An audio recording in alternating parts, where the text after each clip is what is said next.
Hello Sagittarius, Sun, Moon, Rising, and Venus signs. Kamusta kayo? Sana po nasa mabuti kayong kalagayan. Welcome back po sa Star Tarot. At kung bago kayo rito, welcome din po kayo. Please subscribe, like, share my videos, and leave me a comment kung nakaresonate kayo. So, first card ni Sagittarius, we have Pisces, Cancer, and Scorpio. Maybe you are going to be dealing with water signs sa ngayon. Or po pwede rin na baka meron kayong mga water signs din sa iyong chart. So, we have messages, may mga mensaheng dadating, incoming communication that may be into form of email, po pwedeng ah, sulat talaga, literal na sulat, or po pwedeng meron dadating sa inyo dito ng mga text message, pwede rin na DM, PM, yung mga ganyan, WhatsApp, mga ganon, ano? So, depende sa inyong sitwasyon, but there is something na communication na dadating sa inyo na feeling ko dito, this is something na you're going to be emotional, yung ganon, ano? This could be someone that this could be something no that will really touch your heart, pwedeng ganon. So we have career shift. Wow, so merong magbabago ng trabaho, magbabago ng karera.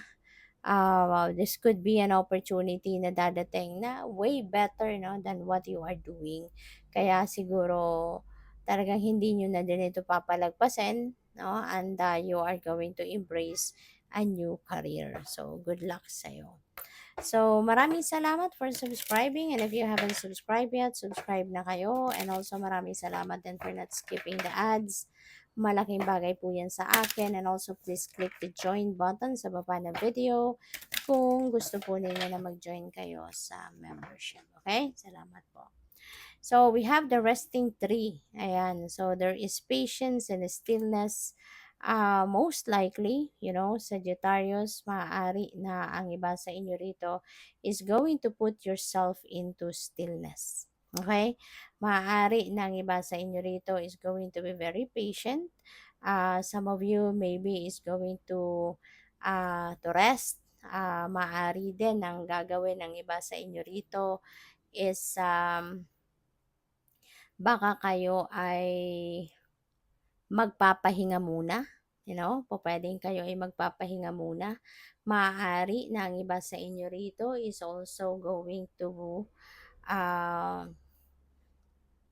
yung parang gusto mo lang muna na mapag-isa din. Baka gusto mo lang na mapag-isa muna.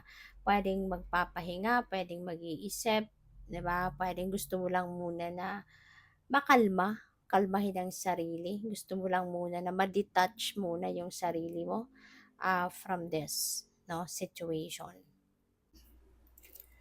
So we have strategizing and trust. So maybe ang iba sa inyo dito is making plans. So siguro that is related to this career shift.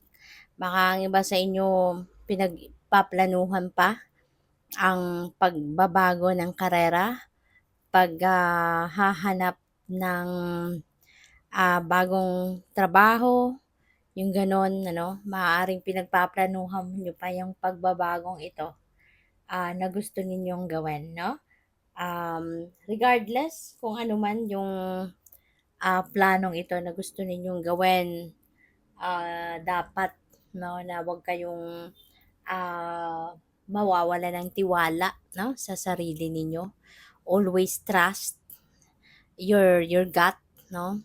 Lagi ninyong pakinggan yung inner voice ninyo, yung pakinggan ninyo yung inner guidance, no? Yung intuition ninyo. Kasi yun ang mag-lead sa inyo towards the right decision. So, we also have creativity and vastness. Ayan. So, maybe ang magiging kapital ninyo dito no sa bago ninyong trabaho is yung creative prowess ninyo, yung creativity ninyo, yung talents ninyo, yung artistry ninyo, no? So, pwedeng ganun. And maaaring nakakapag-isip ang iba sa inyo rito to shift careers kasi there is siguro various opportunities na lumalapit sa inyo. There could be various opportunities that are knocking on your door sa ngayon. So, ang lawak siguro ng scope, no, ng iba-ibang oportunidad, no, ang maaaring kumakatok sa inyo sa ngayon. Kaya nakakapag-isip din kayo na, oo nga, why not, 'di ba? Um, Baka mamaya kasi kung ano man ang mga opportunity na to, this could be also aligned doon sa goals ninyo. Naka-align siguro yung mga opportunity na to doon sa, let's say, pangarap ninyo, diba? So, what else? We have Queen of Pentacles. So, maaari, no, na yung pupuntahan ninyong bagong trabaho, bagong karera, maaaring this is a very lucrative opportunity para sa iyo na po pwedeng dito kayo yayaman. O pwedeng dito kayo magkakaroon talaga ng abundance and prosperity. Baka ito yung paggagalingan or panggagalingan talaga ng inyong swerte, lalo-lalo na pagdating sa pera, no? Kasi si Queen of Pentacles, financial comfort ito eh. No? You will be experiencing financial comfort. Ibig sabihin, magiging masagana ka, kaya magiging komportable ka, no? Pagdating sa inyong kaperahang aspeto. So, we have Seven of Swords, theft. Mag-iingat din kayo sa ngayon, Sagittarius. Huwag kayong masyadong magtitiwala agad-agad sa mga tao.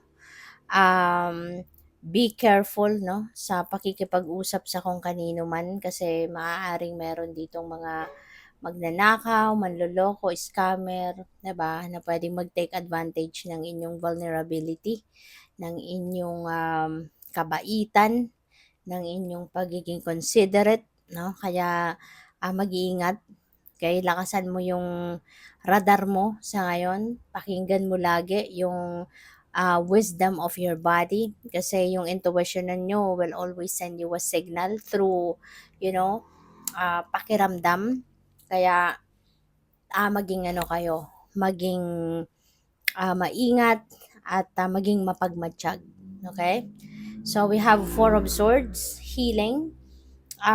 Po pwede na ang iba sa inyo dito, baka merong mga physical problems, may mga physical discomfort, physical ailments, no, na dadaanan at maaari ngayon you are going to receive healing energy. Baka ngayon magiging mas na kayo. Baka ngayon mas magiging maganda na yung inyong pakiramdam. Mas gagaan ang inyong pakiramdam. May babalik na siguro dito yung inyong lakas, no? Ang inyong vitality, ganyan. Kaya good for you. Okay? So, good luck. Thank you for watching. Love and light. Namaste.